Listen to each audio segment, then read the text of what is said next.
Hello बच्चों, let's read the question. Here, four options with two statements are given. First option is both statement 1 and statement 2 are correct. Second is both statement 1 and statement 2 are incorrect. Third one is statement 1 is correct and statement 2 is incorrect. Fourth one is statement 1 is incorrect and statement 2 is correct. First statement is, in the case of free fall of the lift, the man will feel weightlessness.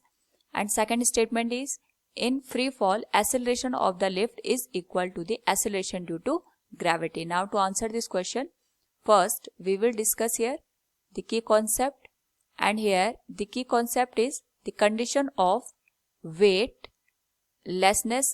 weightlessness की condition में object पे लगने वाले जितने भी forces होते हैं उन सारे फोर्सेस का जो सम होता है, we can say here the net force on the object will be equal to the zero. Now यहाँ पे अगर हम दोनों स्टेटमेंट को देखें तो first statement is, in the case of free fall of the lift the man will feel weightlessness. तो सबसे पहले हम लिफ्ट की कंडीशन को कंसिडर करते हैं. ये हमारे पास लिफ्ट हो गया, ये यहाँ पे कोई पर्सन है.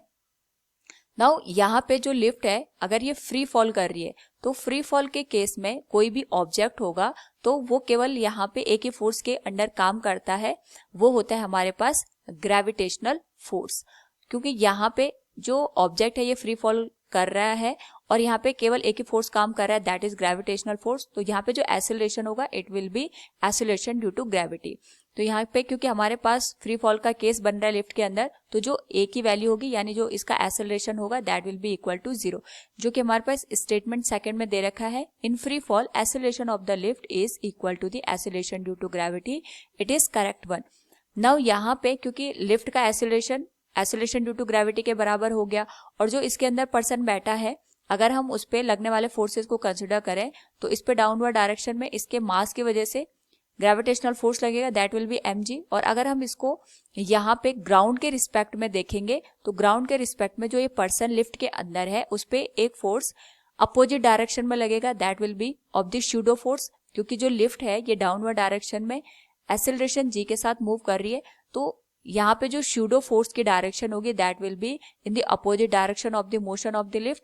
और यहाँ पे इसकी वैल्यू हो जाएगी m इंटू a के बराबर, क्योंकि हम ग्राउंड से इस पर्सन के मोशन को देख रहे हैं यहाँ पे. तो जो नेट फोर्स की वैल्यू आएगी इस पर्सन पे लगने वाले टोटल फोर्स, ये आ जाएगा हमारे पास mg माइनस ma के बराबर. क्योंकि a की वैल्यू इस केस में g के बराबर है तो जो नेट फोर्स की वैल्यू आएगी that will be mg minus mg, that will be equal to 0.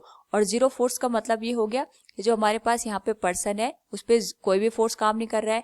और ये कंडीशन होती है the condition of the weightlessness, यानी जब कोई ऑब्जेक्ट फ्री फॉल करता है उस पर्टिकुलर केस में यहाँ पे अगर उस पे लगने वाला नेट फोर्स 0 हो गया तो जो पर्सन होगा ये यहाँ पे अपने आप को वेटलेस फील करेगा. तो इसी को हम कहते हैं कंडीशन ऑफ द वेटलेसनेस. तो जो हमारे पास स्टेटमेंट फर्स्ट है ये भी यहाँ पे करेक्ट है.